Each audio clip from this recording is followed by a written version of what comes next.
আজকে golden spoon dhaba চেরাপুঞ্জিতে সে খেতে এসে আমাদের খাবারের রিভিউগুলো দেবে। এখন দেখি তিনি প্রথমে দিলেন সবজি, এখন কি বলেন?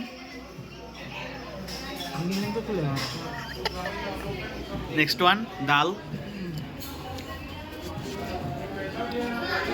আমার কাছে লেগেছে এটা পাগলা পানি। আমার কাছে মনে হয়েছে পাগলা পানি, বাংলাদেশে পাগলা পানি যে বিক্রি করে মনে হচ্ছে যে হলুদের ভাগি খাচ্ছি। তারপর এটা বলো,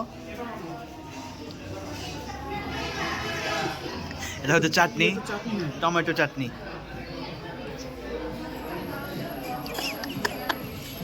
মুখের এক্সপ্রেশন তো ভালো না। আমের আচারের মতো। আমের আচার হলে তো খারাপ না। এইটা আমার কাছে এটাই কিন্তু বেস্ট লাগছে, যে কয়টা প্রোডাক্ট খাইছি। দেখি লিখুন এটা কি বলে। এটাই বেস্ট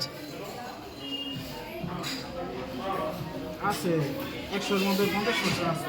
50%। আর লিখুন আলুর ভর্তা। এখানে আলুর ভর্তা ছিল, আলুর ভর্তা বলছে যে সবচেয়ে ভালো। আলু ভর্তা বেশি। এই আমাদের আজকের খাবারের রিভিউ।